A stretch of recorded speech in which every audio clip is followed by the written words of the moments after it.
Հարության տոնի հաջորդ օրը ապրիլի 6-ին Էջմիածնի Մայր տաճարում մատուցվեց Մեռելոցի հիշատակի Սուրբ եւ անմահ պատարագ։ Սրբազան այս արարողության նպատակն է հիշել մեր ննջեցյալներին եւ Հարության մեծ տոնի ավետիսը հասցնել նրանց հոգիներին։ Հայ առաքելական եկեղեցիներում Մեռելոցը հաջորդում է տաղավար բոլոր տոներին։ Հիմնական ուղերձը Հարության հույսն է, որով մենք ապրողներս հաստատում ենք, որ մեր սերը հաղթում է մահվանը։ Եկեղեցին հիշատակելով ննջեցյալներին աղոթում է եւ Աստծո ողորմությունը հայցում նրանց հոգիների հանգստության համար։ Պատարագից հետո կատարվում է հոգեհանգստյան արարողություն, մարդիկ այցելում են հարազատների գերեզմաներ։ Մեռելոց արարողությունը մեր երախտագիտության ու հարգանքի արտահայտությունն է մահացածների հանդեպ։ Տեր Անանիա վարդապետ Ծատուրյանը Գործք առաքելոցից ընթերցեց այն հատվածը, որում խոսվում է Հիսուս Քրիստոսի հարության մասին։ Պատարագիչն էր Մաղաքիա Աբեղա Տեր Մկրտչյանը։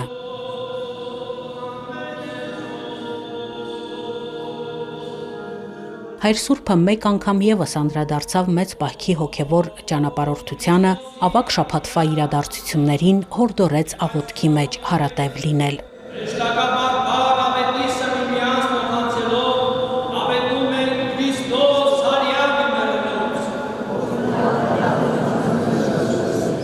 Ապրիլի 6-ին է նահատակվել Խորեն Մուրադբեկյան ամենայն հայոց կաթողիկոսը։ Գարեգին II հայրապետը այդ օրը հռչակել է համայնավարական բռնապետության տարիներին նահատակված հոգևորականների հիշատակի օր։ Նրանց հիշատակն անմահացնող հուշապատին արձանագրված են նահատակների անունները՝ քահանաների, վարդապետների եւ եպիսկոպոսների, հարյուրավոր եկեղեցականների, որոնք ենթարկվեցին հալածանքների, աքսորվեցին ու գնդակահարվեցին։ Այս հուշապատը, որ կառուցվել է Գարեգին II ամենայն հայոց կաթողիկոսի նախաձեռնությամբ, հայոց եկեղեցու նորագույն պատմության ամենագեղեցիկ խորհրդանիշներից մեկն է։ Հուշապատի մոտ հոգեհանգստյան արարողություն կատարվեց։ Ներկային Մայրաթոռի միաբաններ, հավատացյալներ։ Արարողությունը հանդիսապետում էր Մայրաթոռի արարողակարգի եւ արտաքին հարաբերությունների բաժնի տնօրեն Տեր Նաթան arczepiskopos Հովանիսյանը։ Իր խոսքում Սրբազան հայրն անդրադարձավ եկեղեցու նկատմամբ իրականացված բռնաճնշումներին, որոնք սակայն երբևէ իզորու չեղան սասանելու հայ մարդու եւ հայ հոգեվորականի հավատը։ Հարության ավետիսով մենք ավետիս ենք տալիս նաեւ մեր բոլոր ննջեցյալներին։ Մեկ անգամ եւս հաստատելու նրանց հույսը հավիտենական կյանքի Եվ այս ավետիսը մեզ հիշեցնում է նաև այն խոսքերը, թե ով Քրիստոսի հետ կմեռնի, Քրիստոսի հետ է հարություն կա։ Սիրելի մեր քույրեր, եղբայրներ, սիրելի հոգևոր եղբայրներ, այսօր մենք կանգնած ենք մի հուշարձանի առջև, որը որ երբևէ ցանկալի չէր լինի ունենալ։ Ստալինյան շրջանի բռնադատված հոգևորականների հիշատակի այս պատը ու խաչքարը։ Հոգևորականներ, ովքեր մնացին իրենց հավատքի մեջ, չդավաճանեցին իրենց Տիրոջը եւ դարձան վկաները Հիսուսի հարության։ Բոլշևիկյան իշխանությունները վերացրեցին բոլոր այլախոհ կուսակցությունները եւ նրանց համար միակ վտանգավոր ախորյանը մնաց Քրիստոսի եկեղեցին։ Քրիստոսի եկեղեցին, որը մշտապես քարոզել է իսկական ազատություն, ոչ թե արհեստական։ Քրիստոսի եկեղեցին, որը մշտապես պայքարել ու քարոզել է իրական խաղաղություն, այլ ոչ թե շինծու ձևական խաղաղություն։ Եվ այս ամենը չէր կարող հանդուրժել այն ժամանակվա իշխանությունները։ եւ պետք էր որպեսի անպայմանորեն բոլոր կերպերով քրիստոնեությունը եւ հատկապես քրիստոնեական եւ ազգային քրիստոնեական եկեղեցիները ոչնչացնել։ Պատճառը այս էր. ունենալ միահեծան իշխանություն եւ որևէ մեկը հանկարծ չհամարձակի հեղինակություն ունենալ կամ այլ մտածելակերպ։ Պատմության ընթացքում մենք հայերս, մենք քրիստոնյա լինելով այսպիսի վիճակների հանդիպել ենք սկսյալ ավարայրի ճակատագրից։ Երբ Պարսիկ թագավորը ասում էր, թե հայի մարմինը կարող ենք ստրկացնել, բայց նրա հոգին չենք կարող ստրկացնել, չենք կարող գրավել, որովհետև նրա հոգին Հիսուսի հետ է։ Եվ հայը ապացուցեց, որ իր հոգին Հիսուսի հետ է, եւ ոչ մեկը այդ հոգին չի կարող մերձել, նույնիսկ եթե կարողանա մարմին մերձել։ Այդպես եղավ շատ ու շատ տարերի ընթացքին տարբեր արտաքին մեր թշնամիների կողմից։ Եվ ցավոք այսօր հայ եկեղեցին վերապրում է նույն վիճակը։ Իրական խաղաղություն, իրական ազատություն, հոգու փրկություն, անմահություն, այդ ամենը, որ հանձին յուրաքանչյուր հայի հավիտենական է դարձնում հայոց ազգը։ Ազգը իր ոգով, իր ոգեկանությամբ, ազգը որպես կարևոր մի մաս համամարտկային ընտանիքի։ Եվ այսօր ևս հայ եկեղեցու դեմ, այո, կան հալածանքներ, այո, հայ եկեղեցու դեմ շինծու ու մտածածին տարբեր մեղադրանքներով սահմանափակումներ եւ ի վերջո բոլորդ գիտեք, որ ինչպես այն ժամանակներում այսօր ևս դատապարտվում են բարձրաստիճան հոգևորականներ, բանտ նետվում ազատության խոսքի համար, դատապարտվում խաղաղության ոգու համար եւ իրական հավատքի համար։ Ես այս ամենի դեմ պայքարը գնում է ցավոք հենց իսկ Հայաստան։ Սակայն ինչպես որ մեր անցյալ դարի եղբայրները, ովքեր որ նույնիսկ գերեզման չունեցան, նրանք կարողացան իրենց համար անձեռակերտ գերեզմաններ ունենալ, անձեռակերտ հուշարձաններ ունենալ,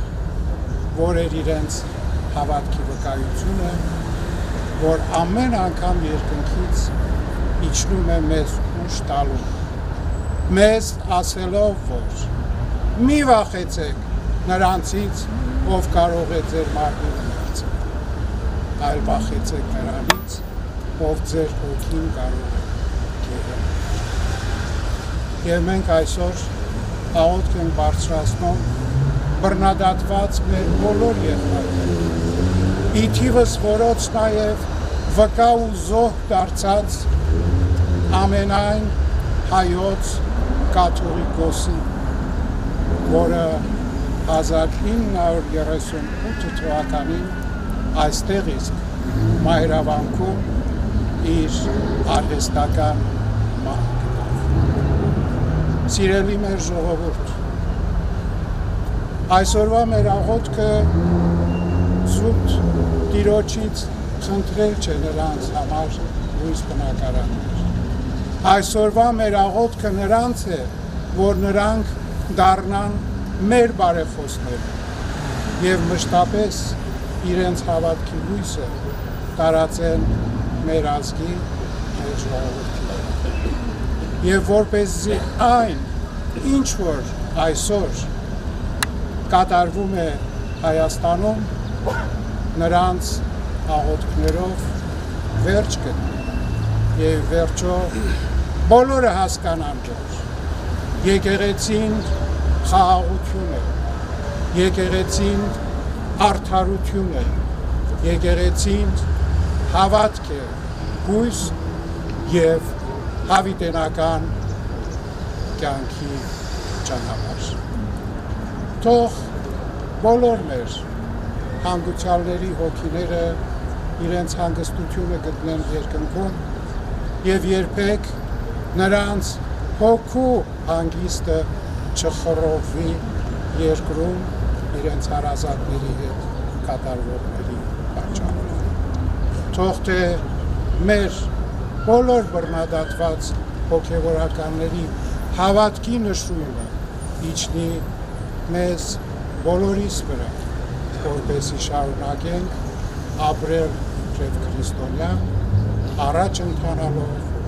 Հիսուս Քրիստոսի տված հույսով։ Քրիստոս արյավ Քրիստոսի։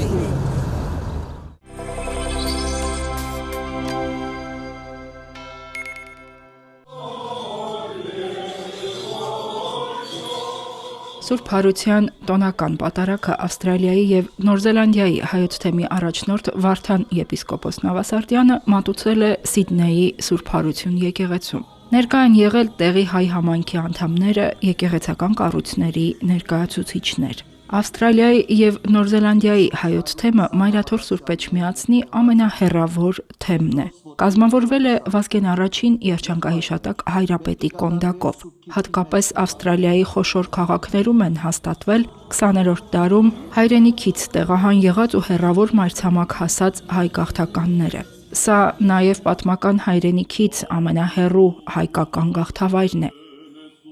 Սիդնեյի Սուրբ Հարությունը համայնքի ապաթեմի առաջին եկեղեցին է։ Օծվել է 1957 թվականին։ Եկեղեցուն կից զարգացել են բազմաթիվ հայրենասիրական կառույցներ։ Գործում են դպրոցներ, միություններ, թերթեր ու ամսագրեր են հրատարակվում։ Հոգևոր եւ համայնքային կառույցների, նվիրյալ առաջնորդների շնորհիվ հեռավոր գաղթօջախում հայ ինքնությունը պահպանվել է, փոխանցվել ավստրալահայ սերունդներին։ Պատարագի ավարտին առաջնորդարանում տնօրնեք է արվել, ապա ընդունելություն, որի ժամանակ հոգևոր հայրերին Զատկի տոնի կապակցությամբ շնորհավորել են հայկական հոգևոր, ազգային, կուսակցական կազմակերպությունների ներկայացուցիչները, միասնաբար իրենց զորակցությունը հայտնել Հայաստանյաց առաքելական Սուրբ եկեղեցուն։ Սրբազան հայրն իր խոսքում երախտագիտությամբ նշել է ավստրալահայ գաղութի բոլոր կառույցների, հանուն հայրենիքի, եկեղեցու եւ համայնքի միասնական արդյունավետ աշխատանքի մասին։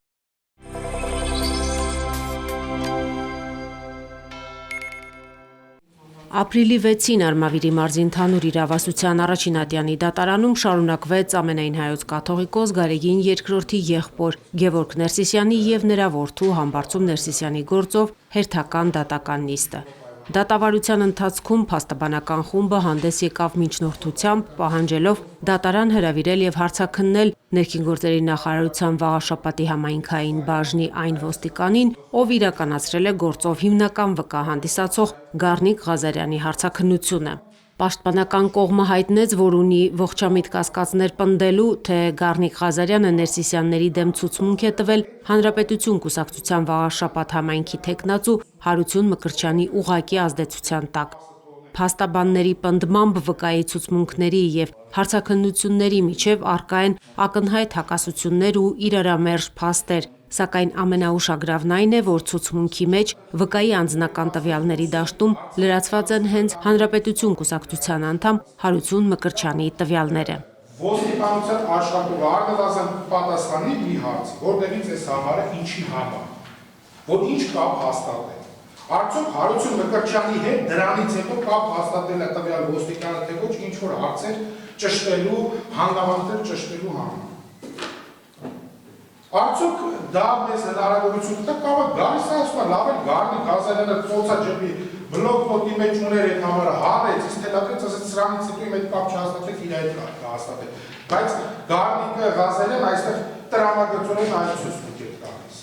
Պաշտպանական կողմը համոզված է, որ հանցադեպի բացակայությունն ու նյութերում առկա փաստերը միանշանակ վկայում են Գևորգ եւ Համբարձում Ներսիսյանների նկատմամբ քրեական հետապնդման անհիմն լինելը։ Ըստ փաստաբանների Հայոց Հայրապետի հարազատների դեմ այս գործը հարուցվել է հակաեկեղեցական լայնածավալ արշավի շրջանակներում եւ Ներսիսյաններն արդեն 5 ամիս է գտնվում են ապօրինի անազատության մեջ։ Չնայած հանրային մեղադրողների ներկայացրած հակափաստարկներին, դատավոր Գևորգ Մանուկյանը բավարարեց փաստաբանների միջնորդությունները։ Դատարանի որոշմամբ կհարցաքննվեն թե վկային հարցաքննած ոստիկանը եւ թե Հանրապետություն կուսակցության քարոզարշավն ուղեկցող ոստիկանության այն ծառայողը, ով պետք է պարզաբանի, արդյոք քարոզարշավի ընթացքում իրականում արձանագրվել է որևէ խոչընդոտող հանգամանք։ Ներսիսյանների գործով դատական հաջորդ նիստը նշանակվեց մայիսի 5-ին ժամը 15-ին։ Հիշեցնենք, որ Ներսիսյանները ձերբակալվել են 2025 թվականի նոյեմբերի 2-ին Վաղաշապատ համայնքի նախընտրական քարոզարշավի ընթացքում ընտրական քարոզչությանը խոչընդոտելու ենթադրյալ մեղադրանքով, սակայն ըստ պաշտպանական կողմի քարոզարշավի մասնակիցների եւ Ներսիսյանների հանդիպման տեսագրությունները հստակ փաստում են, որ որևէ հանցակազմ պարունակող գործողություն տեղի չի ունեցել եւ առաջադրված մեղադրանքը իրականում զուրկ է փաստական հիմքերից։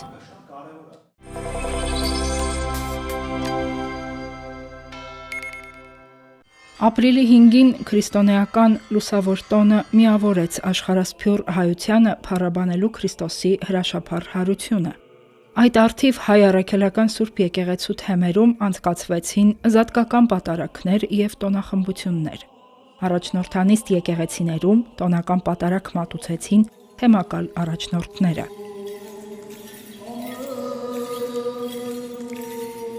Ռուսաստանի եւ Նոր Նախիջևանի հայոց թեմի Սուրբ պայծառակերպության մայր եկեղեցում պատարագիչը Եզրաս arczepiskopos Ներսիսյանն էր։ Քրիստոս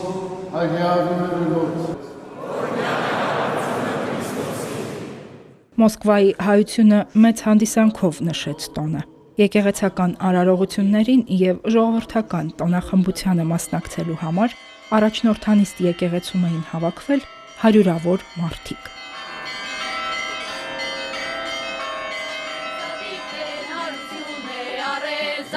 Զատիկ հավը կարմիր է ածել, զատիկ փողոցներ ազել տեսել, զատիկ փողոցներ ազդի բարի, զատիկ շնորհավոր նոր տարի, զատիկ նոր տարի ու նոր բարի։